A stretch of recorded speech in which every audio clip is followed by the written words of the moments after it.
Salam damai, Shalom. Kita baca Amsal 22 dengan judul Amsal-amsal orang bijak. Pasanglah telingamu dan dengarkanlah amsal-amsal orang bijak. Berilah perhatian kepada pengetahuanku, karena menyimpannya dalam hati akan menyenangkan bagimu, bila semuanya itu tersedia pada bibirmu. Supaya engkau menaruh kepercayaanmu kepada Tuhan. Aku mengajarkannya kepadamu sekarang, ya, kepadamu. Bukankah aku telah menulisnya kepadamu dulu dengan nasihat dan pengetahuan, untuk mengajarkan kepadamu apa yang benar dan sungguh, supaya engkau dapat memberikan jawaban yang tepat kepada yang menyuruh engkau. Janganlah merampasi orang lemah, karena ia lemah, dan janganlah menginjak-injak orang yang berkesusahan di pintu gerbang, sebab Tuhan membela perkara mereka dan mengambil nyawa orang yang merampasi mereka. Jangan berteman dengan orang yang lekas gusar, jangan bergaul dengan seorang pemarah, supaya engkau jangan menjadi biasa dengan tingkah lakunya dan memasang jerat bagi dirimu sendiri.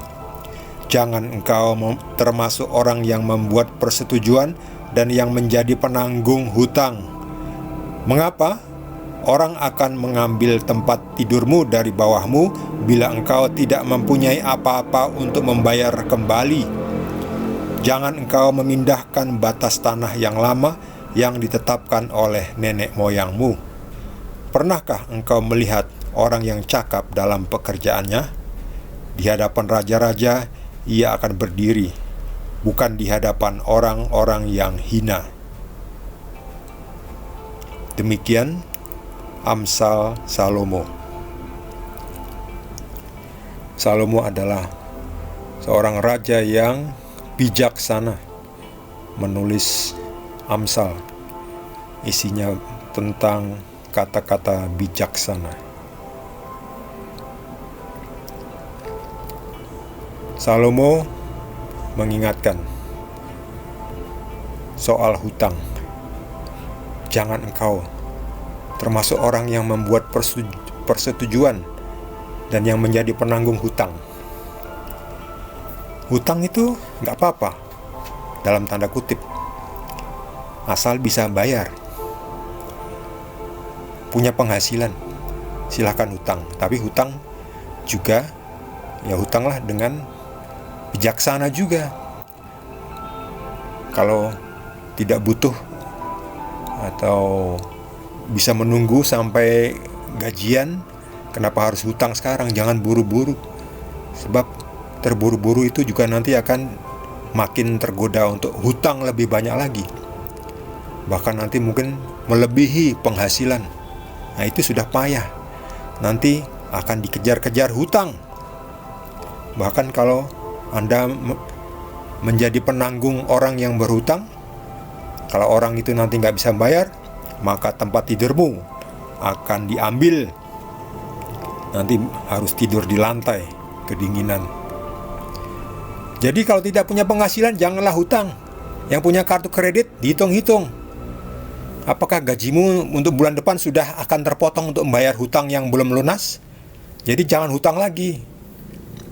Bahaya itu punya kartu kreditnya. Sekarang kan banyak pinjaman online apalagi ya, yang ilegal.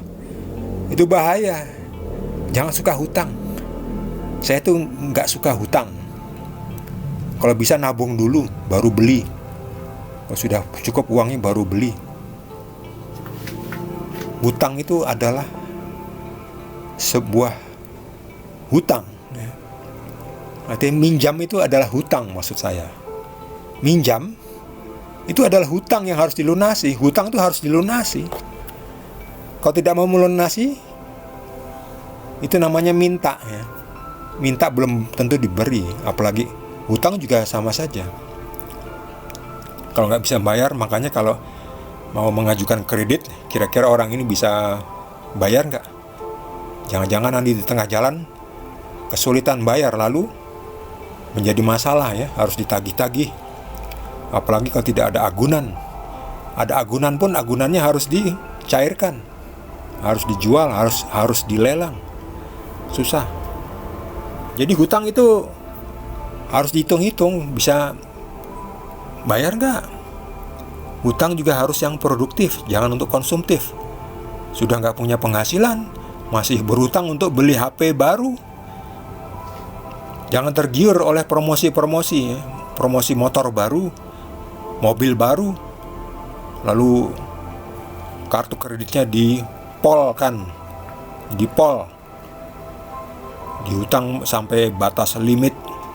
Udah itu bayarnya dicicil, bunganya besar, susah bayar, bahkan sampai seumur hidup nggak pernah lunas, karena ya hanya bayar hutang ya, bayar bunga.